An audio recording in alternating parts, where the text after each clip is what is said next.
안녕하세요. 다시.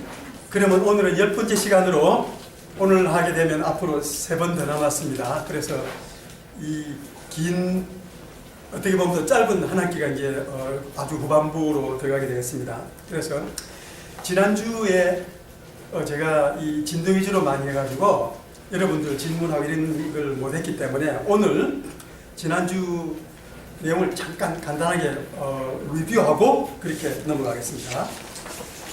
제가 질문이 있습니다. 예. 제가 크리스천에 대한 역사가 제 개인적인 역사가 굉장히 짧기 때문에 제가 다른 교회에 대해서 잘 모르고 있어서 질문을 드리는 건데요. 이를테면 저는 이런 기독교의 역사 시간이 제가 들어보니까 굉장히 의미가 있다라고 생각했어요. 제가 개인적인 호불호를 떠나서 굉장히 의미가 있다라고 생각하는데 보통 제가 지금 다니고 있는 교회에서는 이런 과목이 없거든요. 성경 공부의 일부로서. 그런데 교회에서 성도를 대상으로 해서 이런 객관적인 역사를 가르치는 것이 어느 정도 비중이 있다라고 생각했습니다. 이게 너무 이제 영적인 것에만 언제나 집중해서 교육을 받다 보니까 사실은 굉장히 단편한 것들만 뭐 다윗이 돌멩이를 던졌다더라 이런 것만 영화에서 본 것 빼고는 아무런 역사를 끄에서 배운 적이 없었던 그렇죠. 것 같은데 그게 어떻게 보면 성도들한테 혼란을 일으키기 때문에 교회에서 좀 자제시키는 경향이 있나요? 이건 제 생각인데 개인적인 제가 이거 신학교 이제 다닐 때 이 기독교 역사가 가장 기초 핵심 필수 과목이에요. 이 기독교 역사를 안 하면 전체적으로 보는 안목에 제한이 상당히 있기 때문에 그래서 여기 보면 처음에 들으신 분들은 기억나지만 정말 우리가 성경이 기록이 어떻게 형성되고 정말 2000년, 3000년 전에 있던 기록이 있다는 게 상당히 놀라운 그런 여러 가지 배경이 많이 있잖아요. 그럼 이게 사실 완전 배경이거든요. 근데 지난주에 제가 우리 장로님 오셨을 때도 한국에도 이런 과목이 일반 교회에 없대요. 없는데 그 이유는 제 생각에 작은 교회의 경우는 이 사실 이걸 여러분들한테 이제 이렇게 이런 클래스를 하려면 제 슬라이드 보시면 아시겠지만 굉장히 준비를 많이 해야 돼요. 이게 아마 잘 안 돼요. 슬라이드 한 페이지 할 때 어떨 때는 막 진짜 30분, 1시간 가요. 제가 한 페이지 가는 그런 경우가 많이 있거든요. 그래서 제가 지금 일주일에 한 20시간 정도를 이걸 하니까 대단히 저한테는 아주 많이 들어가는 거예요. 제가 지금 6개월째 지금 제가 이걸 준비하고 있는데 그래서 여튼 그렇게 많은 내용이 필요해서 그런지는 모르고 그리고 또 한편으로는 굉장히 많은 성도님들이 복음의 핵심 그 핵심을 해야 되기 때문에 이제 우리 뉴비전교로 말하면은 1단계, 2단계, 3단계 아니면은 지금 유 집사님 하는 경우는 거기 이제 뭐 용서받은 당자나 아니면 뭐 이렇게 과목이 몇 개 있잖아요. 그 부분이 사실 우리 믿는 사람으로서 배움에 제가 보기에는 3분의 2 이상 되는 거죠. 거기다가 이렇게 역사까지 배우면은 케이크 위에 이렇게 데코레이션 하면서 이렇게 좀 더 전체를 잘 할 수 있는 그런 효과가 되지 않을까 그렇게 생각하는 거죠. 그래서 무슨 답변이 되는지는 모르는데 제 생각에는 이게 지금 기독교 역사를 우리가 지금 이게 개관은 뭐냐면 그냥 정말 이 혀를 이렇게 핥고 지나간다는 그런 뜻이에요. 자세하게 하는 게 아니고 왜 그러냐면 여기에 기독교 역사 내에서 모든 신학의 발전이 논쟁하면서 발전된 게 다 들어있거든요. 그러니까 신학 전체가 이게 다 들어있는 거예요. 그 신학적인 중요한 게 중간중간에 나오는데 제가 그걸 깊이 들어가지를 지금 사실 못해요. 그러니까 아주 짧게만 이렇게 말씀을 드리는 거지. 근데 이 좋은 점은 일단 그렇게 한 다음에 어느 거를 세부적으로 볼 때에 대충 이게 전체적으로 한번 이렇게 훑어봤기 때문에 정리돼가지고 어느 부분 볼 때 굉장히 도움이 나중에 많이 되세요. 무슨 신문을 읽을 때나 아니면 뭐 기독교에 관한 서적을 볼 때 이 전체 보는 걸 조감하는 그런 게 이 과목에서 생기거든요. 안 그러면 좁게 뵙게 이렇게 딱 안 되는 거란 말이에요.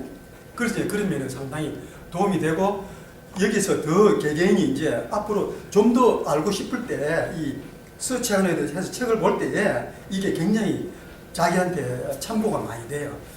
어느 정도 이렇게 많이 훑었기 때문에 더 세부적으로 이제 앞으로 하실 수 있는 거죠. 다 못 하더라도. 그래서 이게 그 원래 제대로 하려면은 그 신학교에서 하는 양의 지금 한 4분의 1 정도를 주어진 시간과 노력으로 제가 지금 여러분한테 말씀드리는 거예요. 거기는 시간적으로 훨씬 많고 또 숙제가 엄청 많기 때문에 그걸 다 읽어와야 되고 하니까 실제 배우는 양 한 4배쯤 되거든요. 여기서 배우시는 것보다. 그렇지만 하여튼 이게 굉장히 도움이 되실 수가 있고 다음으로 단계로 넘어가실 때 아주 좋게 되는 거죠. 나중에 보고 이게 충분 잘하면은 다음에는 이걸 두 학기로 나누든지 아니면 한 학기를 이걸 하고 신학적인 부분만 따로 과목을 하든지 제가 지금 그걸 좀 생각 중에 있습니다. 하여튼 그걸 좀 커버 못한 그런 부분이 있으니까 그 나중에 우리 그 담당 목사님하고 한번 논의를 해봐야 되겠습니다. 자, 그러면 지금 이 지난 시간 걸 잠깐 복습합니다. 지난 시간에는 그 반종교개혁, 반종교개혁은 개신교 쪽에서 종교개혁을 했기 때문에 캐톨릭에서 이제 반작용으로 나온 걸 이제 반종교개혁이라고 그러는 거죠. 그래서 종교개혁 시작은 루터의 95개조로 시작했지만 끝은 여기 밑에 있는 30년 전쟁에서 끝이 납니다. 이 30년 전쟁의 기간은 짧은데 100년 전쟁이나 뭐 80년 전쟁보다 짧지만 처참하게 이게 유럽 그 1차 대전 그 전으로 보면 이게 제일 처참한 그런 전쟁으로 지금 그렇게 되는 거죠. 그래서 이 참 하나님 말씀을 의지해가지고 이렇게 개혁자들이 모든 걸 지나왔다 이렇게 될 수 있는 거죠. 그래서 이 루터와 황제가 이렇게 대립을 하게 됐는데 루터는 일개 개인이고 황제는 정말 이 제국을 하지만 결국 루터는 그 믿음 하나로 황제하고 모든 제국을 이긴 그런 결과가 나온 셈입니다. 16세기는 정말 변화가 많았습니다. 이 종교개혁부터 해가지고 신대륙 발견 자본주의 해가지고 하여튼 인류 역사 지금 2000년에 보면은 이 그런 면에서는 굉장히 변화가 많았던 그런 세기가 되는 거죠. 그리고 중세기 자체가 완전히 무너지는 그런 혁명적인 그런 이제가 된 거죠. 그래서 캐톨릭은 여기서 이 트렌트 종교의 이게 종교개혁의 반동으로 나온 건데 이게 그러니까 이때 해가지고 1500몇 년 해가지고 한 400년 동안 여기서 결정한 게 쭉 천주교 그 교리로 이렇게 내려오게 됩니다. 그래서 이게 이 트렌트 종교회의가 천주교로 보면 굉장히 중요한 지난 2000년 역사 중에 중간에 있던 제일 큰 캐톨릭 측의 그 회의인데 이걸 그러니까 오랫동안 하면서 수십 번 만나면서 전 교리를 다 이 사람들이 리뷰해가지고 이제 이렇게 한 거죠. 자, 그러면 여기서 이 보름스 국회는 로마 황제가 신성 로마 황제가 루터를 불러가지고 이렇게 그 말을 할래 안 할래 이렇게 된 그런 회의죠. 그런데 여기서 이제 그 정제를 그 이후에 이렇게 번복했다가 다시 또 정지했다 이런 과정을 거치게 되는데 그래서 여기서 프로테스탄트는 그걸 계속 이제 말을 바꾸니까 그걸 이제 항의하는 그룹이 돼가지고 프로테스트하는 그룹이 돼가지고 프로테스탄트라는 그런 말이 생겼죠. 그래서 여기서 그리고 이 슈말칼데는 독일 영주들이 황제한테 대항하려고 군사적으로 처음으로 이제 군사동맹에서 그러니까 이게 굉장히 그 분수령이 되는 것 중에 하나죠. 여기서 화해하고 또 다시 또 그런 엎치락뒤치락이 많이 되면서 결국 개신교가 전체적으로 확장되는 그런 게 됐죠. 여기서 이 루터파하고 카톨릭하고 재결합하려고 하는 것은 그 루터의 제 오른팔이 멜랑크톤 원말은 멜랑히톤인데 이제 가서 이렇게 회의를 했는데 결국 카톨릭에서 교황의 절대 권위를 인정을 해라.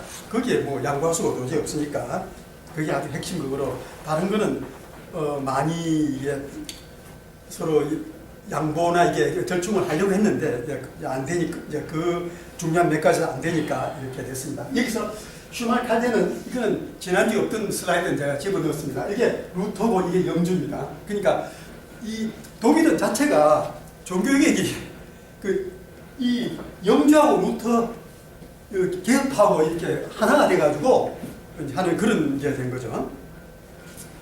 그죠?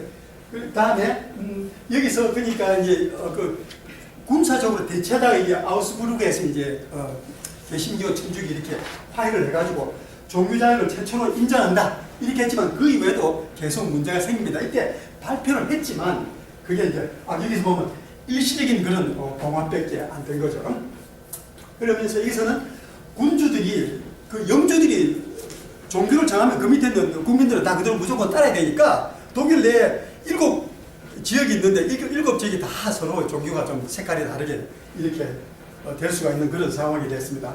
그래서 이 개인의 종교 자유는 아예 없는 거죠. 그 나라에 어느 나라에 태어나면 영주 밑에 태어나면 자기 종교가 정해지는 거예요. 근데 그 영주가 마음이 바뀌면 또 따라 바꿔야 되고 또 바뀌면 또 따라 바꿔야 되고 그래서 3번 바꾼 영주가 있다는 거죠. 국민들은 아주 불쌍한 그런 게 되겠습니다. 카톨릭에서 루터 뭐 그런 예? 식으로요. 카톨릭에서 루터교로 또 넘어간다 그런 식으로요. 카톨릭에서 그러니까 막 종교를 선택한다고 했잖아요. 그러니까, 예. 그러니까 그 사람이 카톨릭에서 루터교로 바꾼다든가. 그니 개인 자유는 없습니다. 개인은 그래서 영주가 영주가, 그래서 그러니까 이거는 그렇죠. 영주가 카톨릭에서 루터교로 하고 뭐 이런 식으로. 그렇죠. 그걸 할 수 있다는 거죠. 영주나 왕 되면 그걸 자기가 종교를 여기 앉으셔도 됩니다. 지난주 복습하니까 괜찮습니다. We just started. You didn't miss any. 예. 그렇죠. 그래서 이 불안한 그런 평화가 좀 계속되다가 다시 이제 전쟁으로 들어가게 되는 상황이 됐습니다. 여기서는 아우스부르크에서 저렇게 이 회의를 하면서 서로 파일을 신부 국교가 파일을 하는 그런 게 되는 거죠. 이때 그 신교가 우리는 이런 걸 믿는다 이렇게 해가지고 잔뜩 적어가지고 이렇게 황제한테 제출한 거예요. 그게 이제 아우스부르크 신앙 고백인데 그 제출하니까 회의에 이게 굉장히 자세히 제출하니까 황제가 이게 회의에서는 이게 그냥 큰 반대 없이 지나갔는데 황제가 이걸 거절을 이렇게 한 거죠. 황제는 나는 이거 도저히 억셉트 못한다 이렇게 됐는데 결국 이게 그 계속 앞으로 이 신조가 개발되는데 그렇게 연결이 됐습니다. 자 그러면 이 교육 이제 이 개혁을 이렇게 확장을 해야 되는데 그 개혁이 여기서 루터의 공과 이거는 지난주에 했으니까 하여튼 여기서 보면 과실은 그렇게 제가 보기에는 크다고 할 수 없을 것 같습니다. 루터도 이렇게 인간이기 때문에 과실이 있다. 그리고 루터가 결혼을 했어요. 그래서 애가 몇 명이 있었는데 애가 거기 이제 가정에서 이렇게 좀 루터가 아주 약한 면을 보이고 한 그런 게 있거든요. 그렇지만 그거는 우리가 볼 때 인간적으로 볼 때 아주 정말 작은 그런 부분밖에 안 되는 거죠. 예, 여기서 트렌트 종교회의는 아까 말씀드린 대로 굉장히 지난 500년 중에 제일 중요한 그런 종교회의가 된 거죠. 예. 그래서 여기서 모든 상위대사하고 교황 모술까지 이야기는 됐는데 공식화는 그 이후에 됐다고 말씀드렸습니다. 그래서 여기서 여러 가지가 종교에서 나왔습니다. 그러니까 이단으로 정죄하고 성직 매매를 중단하고 뭐 금욕 생활을 다시 강조하고 성경과 전통 이거는 원래 이렇게 했지만 이렇게 쭉 내려왔거든요. 그렇지만 이때 다시 명문화해가지고 이렇게 자기들이 전체를 중요한 걸 다 토론을 하니까 그렇게 발표를 한 겁니다. 그리고 이게 신앙과 행위가 둘 다 필요하다는 게 캐톨릭에는 가장 그 핵심 그거죠. 그러니까 이것도 마찬가지예요. 현지어 사용 불가. 이게 왜 이렇게 했냐면 현지어를 사용을 원래 안 했는데 이런 말이 나오니까 개신교 측에서 이제 회의해가지고 현지어는 죽어도 못 쓴다. 이렇게 돼가지고 이거보다 100년 지나고 나서 이제 영국에서 처음으로 이렇게 영어를 써서 이 예배를 드려야 되겠다. 이렇게 한 겁니다.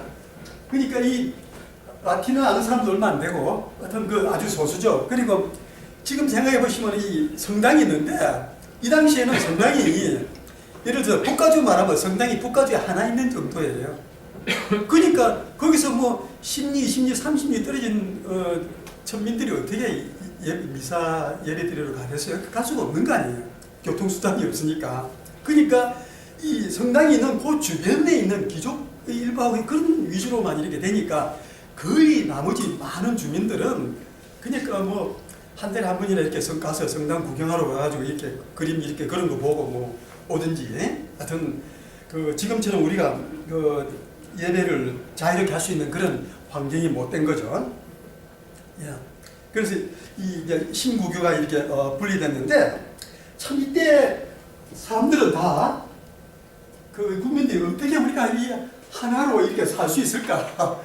유럽 국민들은 원래 자기들은 날 때부터 지난 천년간 정치, 종교 생활이 완전히 서로 결합된 상황이니까 이게 종교가 갈라진다는 게 굉장히 좀 아주 놀랍고 불안하고 참 희한한 그런 상황이었다고 이렇게 말을 합니다. 그렇지만 지금 이제 우리가 교훈은 이렇게 신교 국교가 분리된 게 참 분리가 안 되면 좋지만 할수 적으니까 여기서 우리가 가끔은 필요하다는 거죠. 우리 발전을 위해서 방향을 제대로 잡기 위해서. 그래서 우리가 지금 현재 분리된 이 상황에서 더 나은 것을 건설하기 위해서 열심히 노력을 해야 된다 하는 게 우리한테의 교훈인데 이게 사실 이 교훈이 굉장히 중요한 거예요. 근데 이제 한국같이 장로교 하나만 가지고 100개의 교단이 있다. 이거는 그러니까 참 정말 이 종교개혁의 그 정신하고는 거리가 좀 많다. 아니면 있다. 이렇게 볼 수가 있지 않을까요? 제가 이제 감히 이렇게 말씀드리긴 어렵지만 하여튼 한국의 장로교회 100개의 파가 있어요? 예. 더 넘어요. 넘어요? 예. 무슨 말씀이세요? 장로교 안에 서로 조금씩 다른 그 예. 형태의 것이 100개라는 말씀. 예. 한국의 교파가 지금 300개가 넘거든요. 그 중에 90%가 장로교에 사실 그니 더 정확하게 말씀드리면 200개가 넘어요. 그래서 제가 이거 실제 카운트한 게 아니고 저는 이제 자료를 보고 이렇게 말씀을 드리는 거니까 하여튼 무지무지하게 많다는 것만 이렇게 그니 한국 자체적으로 뭐 파가 나왔다는 겁니까? 한국 내에서 아니 장로교의 교단들이 200개 그렇죠. 교단이 있다고 예. 교단이. 장로교 내에 막 무슨 교단 해가지고 다 그 총회장이 한 200~300명 되는 거죠. 그러니까 나는 무슨 뭐 예상 합동 무슨 예상 통합 뭐 예상 뭐 조금 이렇게 그런 게 굉장히 많은 거죠. 그런데 지금 그렇게 교파가 여러 나눠 있다고 해서요. 서로 믿는 게 조금씩 다르다고 해서 서로를 공격해갖고 전쟁을 벌여서 죽이는 일은 안 하지 않습니까? 지금은 안 하죠. 그렇죠. 예. 근데 저 시대에는 그런 일을 해야만 했던 이유가 구교에서 신교를 볼 때 또는 신교에서 구교를 볼 때 서로 이단이라고 적시화를 한 건가요? 그래서 이단을 그럼 없애겠다는 했죠. 노력이 예. 이때는 그 사람들 생각이 정치하고 종교를 구분할 수가 없었어요. 그러니까 만일 너가 그 우리 종교를 안 믿으면 이거는 완전히 그 반란인 거예요. 그냥 그 왕한테 황제나 대역죄에 해당되는 거예요. 이게. 생각이 참 그러니까 국가와 교회가 분리가 안 되고 합쳐져 그렇죠. 있으니까. 정치 종교 분리가 안 되고 북한은 이제 종교하고 무력으로 국가가 있어요. 분리가 안 되니까 종교를 떠나면 국가를 떠나는. 근데 그보다 더 높은 레벨에서는 결국은 프랑스 따로 있고 스페인 따로 있고 독일 따로 있고 영국 따로 있는데 다른 나라의 종교마저 인정을 못해서 서로 나라끼리 싸워버린 예가 되는 경우가 있죠. 그렇죠. 그러니까 이제 여기서는 신성 로마 제국 밑에 영주들이 많이 있는데 신성 로마 제국의 황제는 교황하고 이렇게 결탁이 돼가지고 교황의 뒤를 봐주면서 또 돈 거래다 하면서 이렇게 하니까 교황은 또 신성 로마 제국 황제를 막 이렇게 죽사살자 서포트를 해야 되거든요. 그런 또 그 로마 황제 밑에는 영주들이 많은데 영주들이 그 황제한테 이렇게 굽신굽신하기가 싫은 거죠. 이게 사람이 사는데 이게 싸움이 안 생길 수가. 신성 로마 제국은 황제를 7명이 투표로 뽑았는데 이 투표로 뽑는 분들 선제후라고 부릅니다. 선거하는 제후. 이 선제후들은 야 우리가 7명 해가지고 너를 뽑아줬는데 그 황제한테 굽신거리지 않는 거예요. 그리고 이 루터가 황제 앞에 가지고 목숨을 걸고 이렇게 신앙을 변호하는 걸 들으니까 너무 감동이 되는 거니까. 그래가지고 그 루터 그 보름스 거기에서 처음 루터를 정죄하려고 황제가 불러가지고 죽이려고 했는데 그 루터가 정말 목숨을 내놓고 자기 이걸 못 고친다 이렇게 되니까 그 자리에서 영주들이 많이 마음이 돌아간 거예요. 이게 그건 완전 성령님이 역사적인 우리 믿는 사람 말로는 루터 입을 통해서 성령님이 역사를 하신 거예요. 예. 그래서 이 카톨릭도 개혁을 하려고 했는데 이때는 이 카톨릭 그 교황하고 또 이 신성 로마 제국의 황제하고도 사이가 안 좋아가지고 막 쳐들어가고 해서 그 로마를 쑥밭을 만들고 여러 번 그렇게 하거든요. 불란스에 쳐들어가고. 그러니까 이게 저 앞에 몇백 년 전에 그 반달 쪽이 쳐들어가고 그는 그때 막 사진도 보여드리고 이렇게 했잖아요. 지금 또 그런 일이 또 일어난 거예요. 그러니까 그래서 이 교황은 이건 완전히 말세다. 말세 뭐 몇 년 전이다. 여튼 그런 식으로까지 이렇게 지금 종말이 왔다 이런 식으로 생각을 하게 된 거죠. 그러면서 이 캐톨릭에서는 그 열심파가 있었습니다. 정말 열심히 하는 파들이. 그래서 이 어느 정도 이 경건한 걸 찾으려고 무진장 노력을 했는데 캐톨릭 측의 노력은 이 교리가 하나도 안 바뀌고 교리는 그대로 두고 이게 그러니까 행동을 바꾸려고 그런 거니까 좀 더 경건해지고 뭐 아니면 좀 더 기도를 많이 하고 뭐 이런 식으로 그렇게 된 거죠. 그래서 이 결과적으로는 그분들은 그 신앙의 본질이 행위하고 의식이 굉장히 캐톨릭은 중요합니다. 이게 황제가 참여하는 거기 때문에 이 영어로 설교드리면 이 미사를 갖다 스펙터클이라고 해요. 스펙터클. 그러니까 시그니피칸트한 신앙은 예배도 시그니피칸트 해야 된다 이거죠. 영어로 표현하면 그래요. 그러니까 예배가 시그니피칸트 하다 그러니까 어떻게 돼요? 그러니까 완전히 정말 황제가 무슨 축일날 행차하려고 할 때 그런 것처럼 하는 거예요. 미사를 갖다가 막 연기도 피고 막 종도 치고 그냥 이렇게 그냥 사람들이 막 이렇게 돌면서 가면서 그렇지, 대화식 완전히 그대로 막 들고 다니고 이렇게 하니 근데 그거를 더 엄숙하고 정중하게 잘할수록 예배를 잘했다 이렇게 자기들은 이제 생각을 하는 거죠. 개신교하고는 완전히. 그래서 영국에서 거기에 대한 반발로 모든 오르간도 부시고 이제 종교개혁 때 이거 캐톨릭에 사는 건 진짜 이건 취지에 불과하고 우리 믿음에서 본질에서 떠나게 하니까 그건 안 된단 말이지. 그래서 영국에서 이 분리파들이 그렇게 국교파하고 싸우게 되는 거예요. 그러니까 오늘 나중에 그게 나옵니다. 자, 이 로마 교황청이 농락당했다고 말씀드렸죠. 그래서 여러 번 이렇게 됐습니다. 그래서 교황들이 개혁을 시도를 했는데 참 결과적으로 맨 처음에 이렇게 잘 하려다가 나중에 이때 와가지고 그냥 결과적으로 경직 비타입으로 이렇게 굳어졌습니다. 강경 이변도 개신교한테. 맨 처음에는 이 아드리안 6세가 정말 어떻게 좀 잘 이렇게 해보려고 이런 훌륭한 교황도 나왔는데 이 비이탈리니까 힘을 못 쓰는 거예요. 그냥 그 교황청 안에 세력 다툼 파더틱스 그게 보통 하지를 못합니다. 그게 대단하거든요. 그러니까 한국의 국회에 뺨친다고 보시면 될 거예요. 서로 그냥 뜯고 그냥 정말이 그러니까 추기경 자리 추기경 하게 되면 대단한 재산이 따라오기 때문에 추기경하고 교황하려고 그냥 권모술수가 막 하니까. 결혼을 하나요? 교황은 정식 결혼은 안 하는데 부인이 많았습니다. 그 부인이 두 번째, 세 번째 있는 그런 교황도 있고 또 지금도 결혼해요? 지금은 안 하죠. 예, 그때 잘못됐을 때 그 이야기죠. 그래서 이태리 가면 조크가 뭐냐면은 교황 주변에 애들이 많은데 그 애들하고 말하기 원하니 전부 다 조카인 거예요. 그러니까. 그래서 교황 측에서 조카로 그러면 이거는 조카가 사실 아들, 딸이구나 이렇게. 그리고 어떤 교황은 13살 때 이곳에 바오로 3세 15살 되는 애를 2명이나 추기경으로 여기다 투표를 시키니까 이게 그러니까 이런 거는 다 기록이 있는 거니까 자기 자식을 그럼 자기 자식도 사생활을 갖다가 예 이런 사람 이런 교황들이 손으로 셀 수 없을 정도로 많았어요. 중세에는. 그러니까 이분들이 참 정말 이 민생을 위해서 루터만 맞아요. 정말 당신이 교황한테 우리가 사람을 구원시켜주고 은혜를 베풀 그런 권한이 있으면 왜 가난하고 불쌍한 사람 무료로 안 해주냐 이거지. 그렇잖아요. 그걸 루터가 한 이야기가 그거예요. 그러니까. 근데 루터는 결국 뒤집으면 교황한테 그런 게 없다는 거지. 사람을 구원시키는 건 성경에 있는 하나님 말씀밖에 없다는 거를 지금 이야기하는 거죠. 그래서 이 개신교에서 루터가 반대한 게 그겁니다. 죄를 사해주는 권한은 안 되고 천국과 지옥을 보낼 권한, 성자를 인정할 권한 이건 교황이다. 이걸 가지고 있었으니까 그거를 이제 반대하게 된 거죠.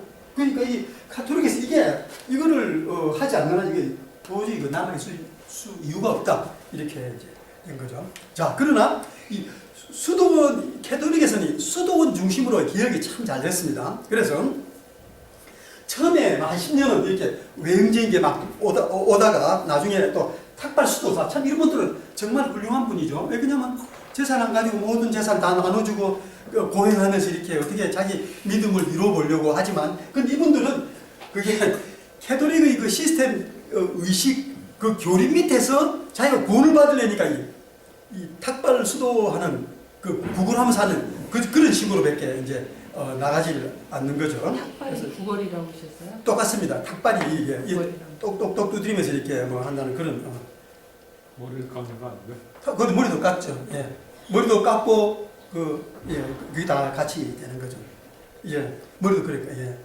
자, 여기서 이 이그나티우스 로욜라는 지난번에 말씀드렸지만 이분은 지금 지난 2000년 그 캐톨릭 성인 중에 순서로 하면 한 세인트 프란시스 그 다음 정도로 갈 정도 되는 분입니다. 이분이 그 로욜라 수도회를 차려가지고 지금 여러분들이 아시는 그 서강대, 조지타운, 로욜라, 산타클라라 대학 이 로욜라 수도에 사는 대학이 무지무지하게 많죠. 정말 이분들은 그 성교하고 이렇게 교육 이 두 가지를 대단히 했고, 자 원래 할 때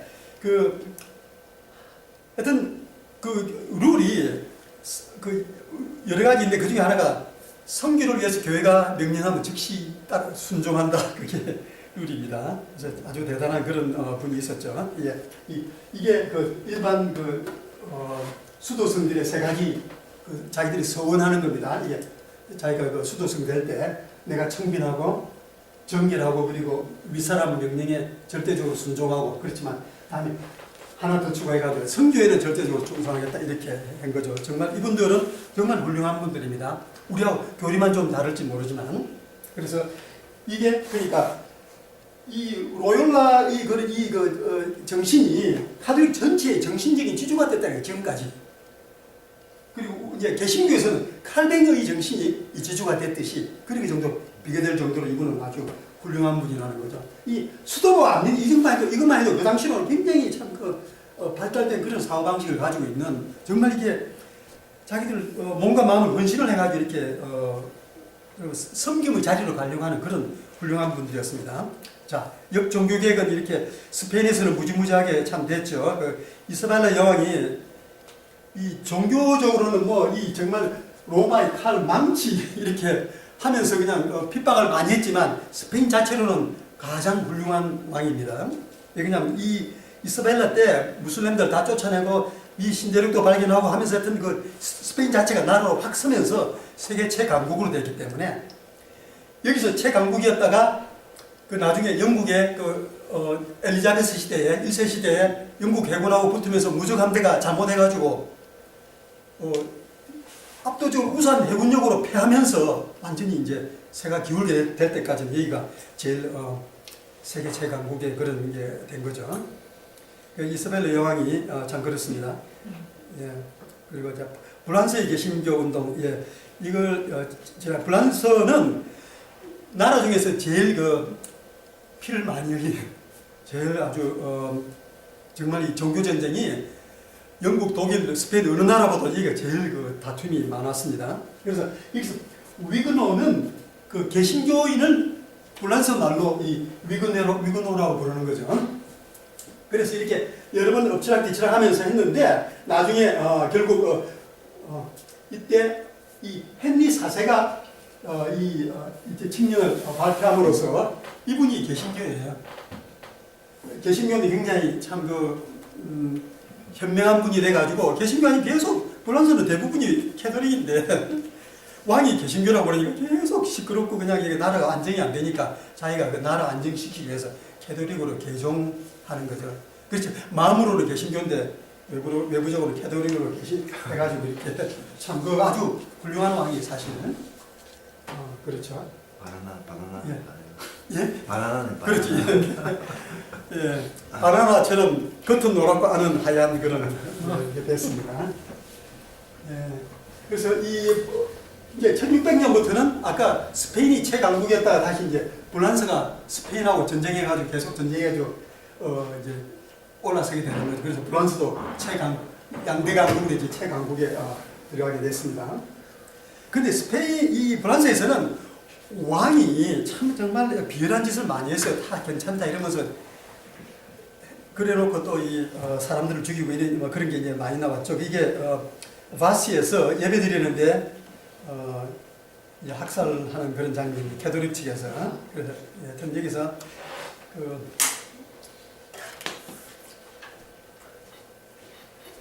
여러 가지가 많죠. 이때 이게 위구노입니다. 이게 위구노에서 위구노는 주로 상공업자들 한테 그게 이제 많이 전파됐기 때문에 그래서 이 상공업자들은 아무래도 이 종교 자유 이게 굉장히 대단한 그분들한테는 대단한 거죠. 그래서 이 옛날 시스템이 옛날 정권이 구세력이 앙시엔 레짐 이 구세력하고 이렇게 구세력은 캐톨릭이니까 이제 반발하게 되는 그런 게 됐습니다. 지난주에 했기 때문에 복습이니까 그냥 간단히 하고 지나갑니다. 여기서 이게 제일 최악의 사건이 수만 명을 모아놓고 살해한 사건이죠. 선거사건. 여기서 참 그래서 이게 개신교 입장에서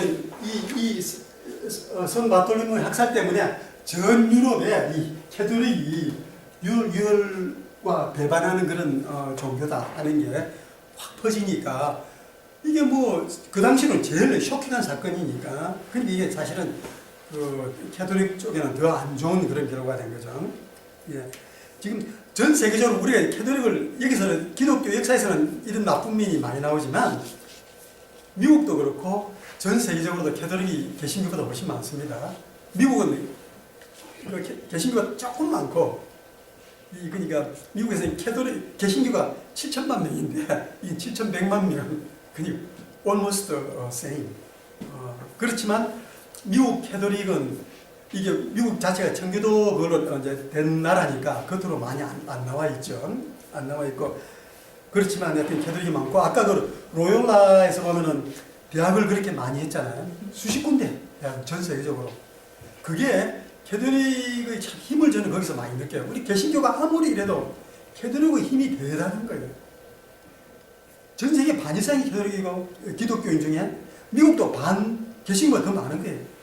근데 그런 힘이 어딨냐면은 우리가 이렇게 뭐 개신교 입장에서 보면 여러 가지 뭐 문제가 있지만 캐톨릭의 지도력이라는 게 정말 대단한 거예요. 특히 펀드나 아니면 시스템이나 그런 조직 면에서 제수엣이 산타클라라 대학 뭐 로열 메리마운트 뭐 세인트 메리 제수엣인데 여기 벨라민 남자들만 다니는 데가 똑같아요. 그래서 우리 아들이 거기 다녔거든요. 졸업식을 갔는데 제가 너무 충격을 받은 거예요. 그 앞에 성경 아까 이런 뭐 로고 같은 거 방패를 들고 길을 들고 성경을 들고 막 그리고 입장 졸업식 하는데 제가 너무 충격을 받고 감동을 하고 그래서 막 그랬더니 사람들한테 얘기했더니 그게 천주교 미사 그렇지. 순서는 처음 보고서 그렇죠. 지금 하나님 말씀 속에서 있는 거잖아요. 가톨릭이든 신교든지. 근데 저는 유엘 사태가 있다는 게 저는 이해가 안 가거든요. 이게 지금 현 시대에서 지금 모슬렘이나 저런 데서는 하나님 말씀을 배반하고 사는 사람이기 때문에 저는 전쟁이 일어날 수 있다 하지만은 저는 완전히 하나님 말씀 속에서 그때는 왜 그러냐면은 제 생각에 제일 큰 원인이 종교와 정치가 구분이 안 돼서 종교가 반대가 되면 정치적으로 반대파가 되거든요. 그러면 이 정치적으로 반대파가 되면 서로 다투지게 싸우게 되는 거예요. 특히 캐톨릭 측에서는 자기들이 이권을 다 가지고 있는데 이렇게 종교적으로 반대파가 되면서 그 이권의 관계가 있으니까 이렇게 그게 생기는 거예요. 지금으로서는 이 환경의 입장이 다르니까 금방 우리가 이해하기가 사실 어렵죠. 그렇지만 그 당시에는 이렇게 된 거죠.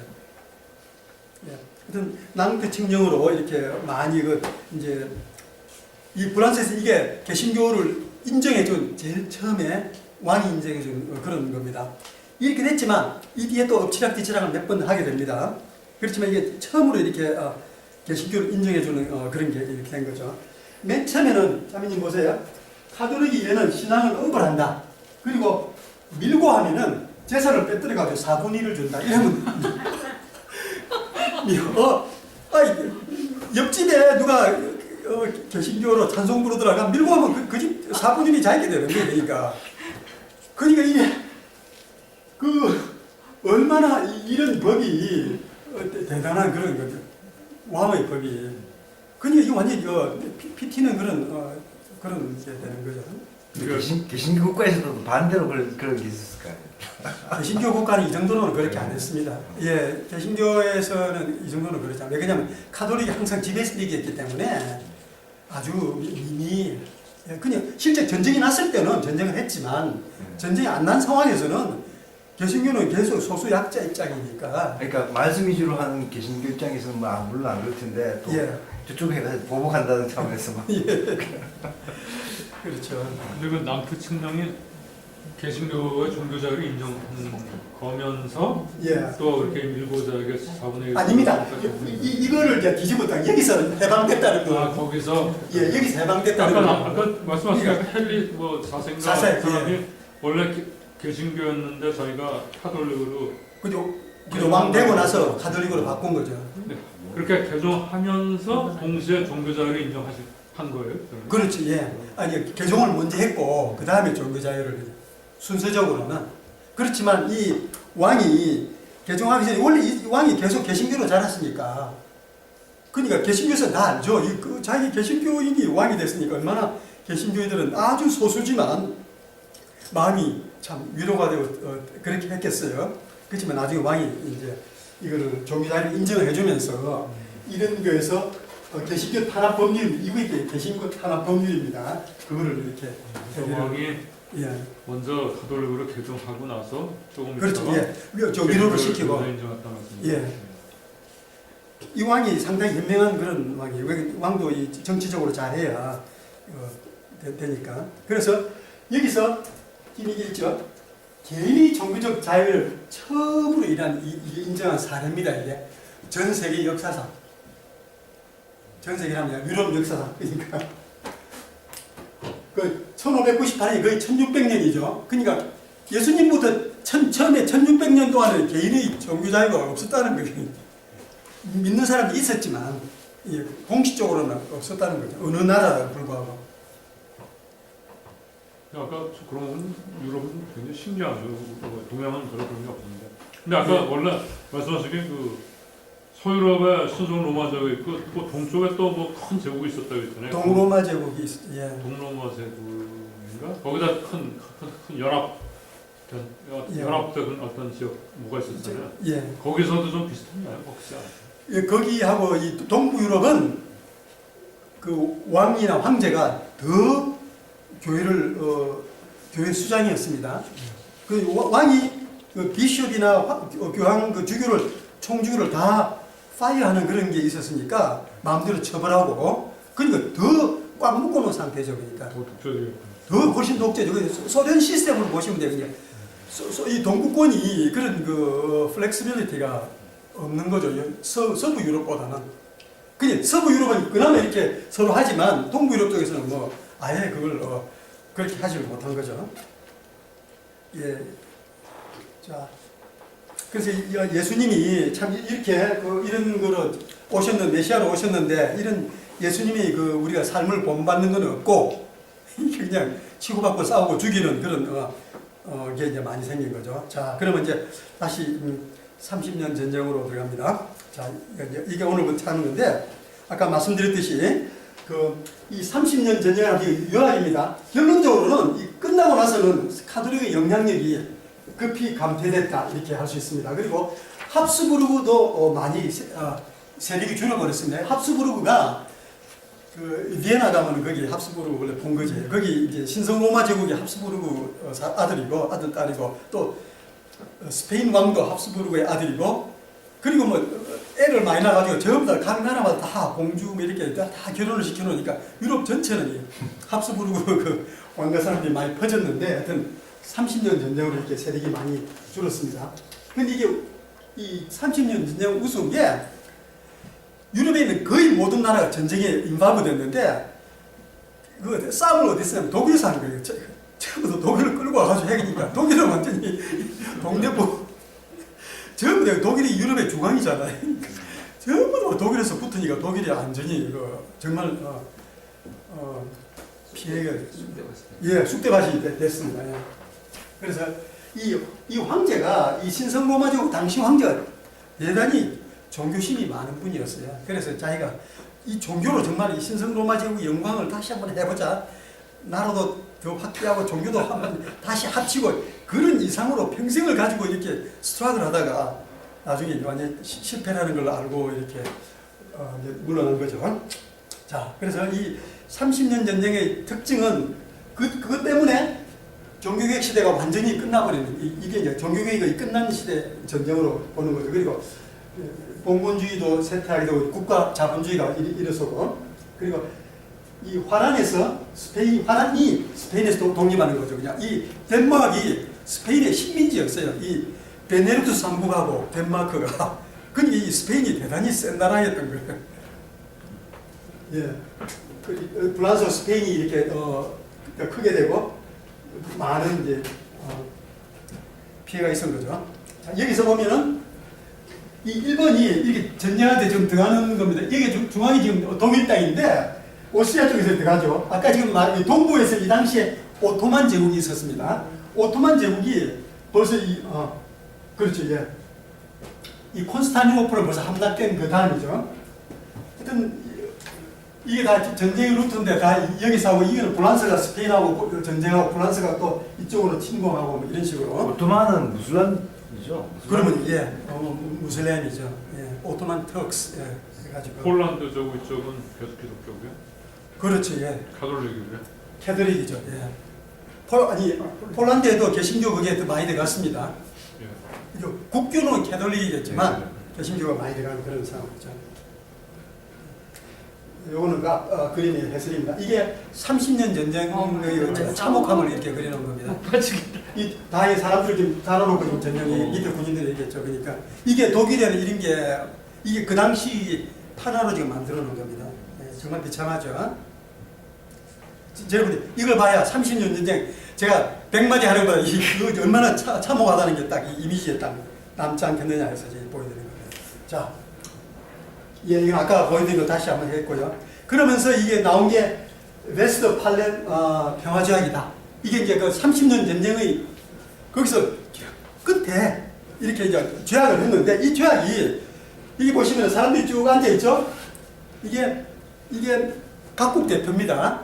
그러니까 이 조약이 대단한 겁니다. 어떻게 되냐면은 이게 최초의 국제 전쟁이다.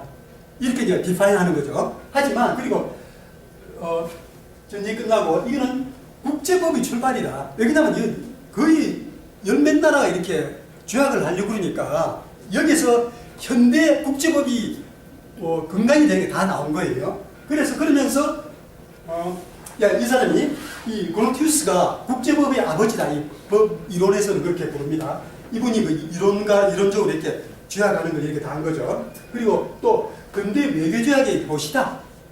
그러니까 국가 간에 이게 정말 한두 개도 아니고 이렇게 많은 국가가 이렇게 할 정도니까 아주 근대적인 그런 개념이고 또 중요한 거는 외교 회의를 통해 가지고 이렇게 나왔다 하는 게 중요한 거고 국가 주권 개념도 그때 생기죠. 생기고 또 중부유럽의 새로운 질서가 된다는 거죠. 그래서 이 웨스트 팔렌 조약이 상당히 정치 군사 외교적으로는 아주 중요한 유럽에서 그런 게 되겠습니다. 예, 처음으로 이 프로이센 이때는 그러니까 이 조약 전에는 독일에 국가라는 게 없었어요. 그냥 영주들만 이렇게 잔뜩 있는 거죠. 근데 처음으로 이 국가 개념으로 프로이센 왕국이 이제 좀 이제 등장하는 게 된 거죠. 신성 로마 제국은 어떻게 됩니까? 신성 로마 제국은 그 위에 덮고 있는 겁니다. 그러니까 여기서 보면 신성 로마 제국은 이게 신성 로마 제국이다 이렇게 부르는 거죠, 자기들이. 그래서 로마 제국 황제가 계속 있고요. 그래 있죠. 근데 있어도. 예, 신성 로마 제국 황제는 그 주로는 이게 다 내 제국이다 하지만 그 제국에는 또 영주들 작은 왕들이 막 이렇게 있는 거죠. 그러면서 그 영주들 작은 왕들하고 신성 로마 황제가 또 알력이 이렇게 있는 거예요. 그러니까 그 로마 황제는 너는 내 그 제국의 신민이니까 그걸 뭘로 증명하느냐? 세금을 바쳐라. 그건 이제 거기서 조공이나 세금을 계속 바치면 이게 그냥 관계가 원만한 거고 그 조공을 좀 안 주거나 하면 전쟁하는 거고 나중에 그러니까 여기가 그 교황청 땅입니다. 나라예요. 그러니까. 여기서 그러니까 그 조공 이런 문제 때문에 돈이 안 오니까 이제 쳐들어가서 이렇게 로마를 쑥밭으로 만드는 그런 게 생기는 거죠. 이태리는 이때까지도 이 교황청 왕국, 베니스 왕국, 밀라노 왕국 이런 식으로 사보이 왕국 이런 식으로 조금씩 이렇게 작은 나라들로 돼 있었습니다. 지금 오토만 엠파이어는 지금 어디죠? 여기가 그러니까 어디죠? 여기가 그 유고슬라비아 그리스, 불가리아 또 전쟁 많이 한 데 있죠 요새 몇 년 전에 그런 데 다 성경에는 일루리콘 나오잖아요. 네. 세르비아 네.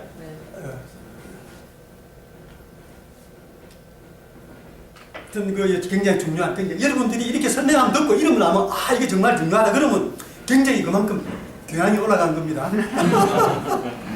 왜냐면 그 이야기하실 때 국제 정치에서 이게 아주 중요한 그거니까. 자, 그럼 이게 또 다시 한 번 더 지도가 또 있는데 이게 오토만입니다. 오토만이고 신성 로마 제국이 결국 어떻게 되냐면 이게 신성 로마 제국이죠. 여기가 이렇게 여기까지 그 이안이 다 신성 로마 제국으로 이렇게 황제가 자기가 통치한다 이렇게 하지만 실질적으로는 말이 제국이지 이게 직접적인 그런 통치권이 밑에까지는 다 안 내려가는 거죠. 밑에는 중세기에는 그 봉군 영주들이 다 잡고 있고 지금은 이제 근대국가 개념돼 가지고 그 작은 왕들이 다 잡고 있으니까 황제는 왕들 위에 있는 그러면서 왕들하고 서로 알력을 하는. 그럼 신성 로마 제국 황제는 어디서 살았어요? 비에나. 비엔나. 비에나가 거기에 그 합스부르크 본산지예요. 그리고 그 신성 로마 제국의 황제는 그 일곱 선제후가 뽑는다는 거죠? 그렇죠. 예. 그럼 일곱 선제후 중에 한 사람이 되는 거예요? 아니면 그 사람이 추천하는? 그냥 그 일곱 제후 중에 한 명이 된다고 봐야 되겠죠. 예. 그럼 자기 영주 그거 땅도 있으면서 그렇게. 그렇죠. 예. 그리고 여기도 신성 로마 제국입니다. 스페인도. 여기도 자기 아들 딸이 여기 왕이니까. 예. 불란서는 아니죠. 불란서하고 신성 로마 제국은 아주 앙숙입니다. 그러니까 이게 같은 카톨릭이면서 앙숙이니까 우리 개신교한테는 조금 이제 좀 위로가 되는 거죠. 그러니까. 그러면 뭐 합쳐서 쳐들어오면 완전히 이게 올 데가 올 데 없으니까. 저기 왼쪽에 아일랜드하고 잉글랜드 예. 얘네들은 구교하고 신교 전쟁이 얼마 전까지 계속 그렇죠. 있었죠. 예. 그거를 이제 오늘 영국까지 들어가면 그 부분이 잠깐 나오는데요. 여하튼 영국은 또 영국하고 불란서는 또 완전히 다르게 그렇게 종교 개혁이 종교 전쟁이 전개가 됩니다. 정말 복잡하죠. 예. 이 신성 로마 제국 황제 밑에 이 색깔 있는 건 다 작은 무슨 공국들이고 또 이 안에 유럽은 특이하게 자유도시다.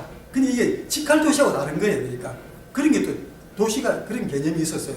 황국가 시리 하나를 갖다가 이거 황제가 너는 내가 참 기특하니까 아주 특별 그 자유도시 그런 자치권을 줬다. 그렇죠. 예. 주는 거죠. 그럼 거기서 또 그 시티 하나에서 그냥 종교 뭐 정치 행정, 입법, 사법 다 자기들 마음대로 시티 안에 어떤 데 영주는 왕국, 소왕국은 조금 더 크고 이렇게 아주 복잡하게 된 그런 정치구조입니다. 프로이센은 또 하나의 연합체이기 때문에 신성 로마 제국하고 좀 이상하게 서로간에 그렇죠. 이상하게 됐을 것 같은데. 그러면 서로 이제 그 아주 대결하는 그 경쟁하는 그런 관계가 되는 거죠. 그래서 궁극적으로는 프로이센 왕국이 독일에서 제일 커지잖아요. 독일 전체를 다 통일해 버리잖아요. 신성 로마 제국은 거기 영향이 미치지 않고요. 그거 안 되죠. 예. 신성 로마 제국은 자기만의 특별한 군대가 별로 없는 거예요. 이게 힘이 옛날에 이 당시에 군대에서 나와야 되는데 각 영주들 땅에 자체 입법, 사법, 행정을 군법을 다 가지고 있으니까 좀 우리 동양 개념에서 보면 좀 다른 겁니다. 그렇죠. 그러니까 이 지역마다 다 자기들이 작은 황제들이 다 버티고 앉아 있는 거예요. 그러니까 내가 땅에 그림만 크게 쳐놓고 이게 내가 이 제국의 황제다 하지만 일단 지역에 가면은 힘을 못 쓰는 그런 가 되는 거죠. 하여튼 우리 동양적인 개념이 좀 다릅니다. 그리고 동양은 이 정치 종교가 이렇게 붙은 적이 별로 없고 또 붙어도 불교는 좀 덜하잖아요. 그러니까 이 서양에서 이렇게 험한 영국의 왕하고 비슷한 지금 왕 여왕이라지만 사실 예. 실권은 하나도 없고. 그렇죠. 예. 예. 자 그러면 이거는 지금 이 책에 없는 겁니다. 이 종교의 두 가지 방법이 있어요. 이걸 이 개념이 잘 이해하셔야 됩니다. 중요한 건데 이게 메지스트리얼 개혁이 있고 레디컬한 개혁이 있어요. 이 메지스트리얼이라는 무슨 말이냐면 행정장관을 메지스트리얼이라고 그래요. 행정장관. 그러니까 그 어느 지역이 있으면 그 지역에 왕은 아닌데 그 밑에 왕 밑에서 이 전체를 다 관할하는 사람이에요. 행정, 뭐 사법, 뭐 이런 문제를. 그래서 그냥 독일에서는 루터, 츠빙글리, 그리고 심지어 칼빈도 이쪽. 왜냐면 여기서는 교회를 개혁한다 그죠. 그러니까 개혁하는 게 점진적으로 변화해야 되고 국가교회를 지향하는 거예요. 그러니까 이거는 뭐냐면 재침례파 이런 겁니다. 여기서는 국가교회를 부인하는 거예요. 국가가 이 종교를 어떻게 하면 안 된다 하는 게 이 급진개혁파인데, 그러니까 재침례파하고 일부 소수를 빼고는 전부 다 이쪽입니다. 루터, 칼빈 뭐 이렇게 되는 게. 그리고 루터도 국가교회예요. 한 국가는 교회가 그 영주 한 국가의 왕이나 영주가 종교를 정해야 된다. 그러니까 그게 기본이고 그 다음에 이제 신앙생활에 따라온다 이렇게 되는 거죠. 그러니까 아주 다른 그런 개념이 되는 겁니다. 그래서 여기서는 유아 세례를 주장하고 여기서는 유아 세례는 안 되고 아이가 믿음을 입으로 신하고 고백해야만 침례를 받을 수 있다 이렇게 되는 거죠. 그러니까 여기는 아무래도 국가적으로 하니까 점진적으로 변화를 해야 되고 여기는 교회를 개혁하자. 이 교회는 가톨릭 교회입니다. 원래 있던 가톨릭 교회를 개혁하자 이렇게 되고 여기서는 이건 초기 그러니까 사도 시대 초대 교회 그때의 교회를 회복하자는 거니까 목표가 서로 다른 거죠. 여기서 기독교 행정가가 바로 이 메지스트리얼이라는 그런 말입니다. 이거 번역하면은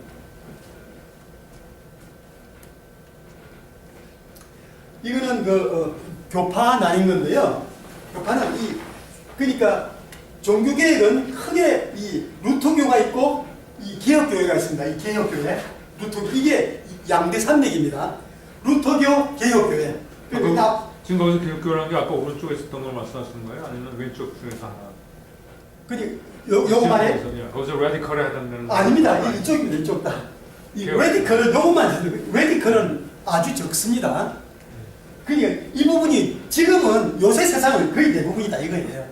그러니까 그때 종교개혁하면 다 이쪽인 줄 생각하는 사람들이 사실 이쪽이 아주 10명 중에 1명도 안 되는 아주 작지만 이렇게 두 가지 다른 종류가 있다는 면에서 이제 말씀을 드리는 거죠. 거의 90% 이상이 다 이쪽입니다. 그러면 여기서 루터교, 개혁교회가 이게 제일 큰 흐름인데 여기서 개혁교회에서는 이렇게 장로교가 나오고 이렇게 내려가는 거죠. 개혁교회가 나오고 이 이름이 개혁교회, 장로교회가 교리가 아주 비슷합니다. 그냥 조금 다르고 또 다른 지역에서 이렇게 발달이 된 거죠. 그리고 루터교회에서 이렇게 나오는데 우리 침례교는 여기서 같이 나오는 그런 게 되겠습니다. 그러니까 침례교는 이 제세례파, 에나베티스트 전통이 있는데 거기하고 이 루터교 이쪽하고 청교도 쪽하고 이렇게 그 두 개가 믹스된 게 이제 우리 침례교가 되는 거죠. 저기서 제세례파는 아까 오른쪽에는 레디컬. 그렇죠. 예, 레디컬이죠. 그 침례교는 좀 레디컬하게 좀 합해진 겁니다.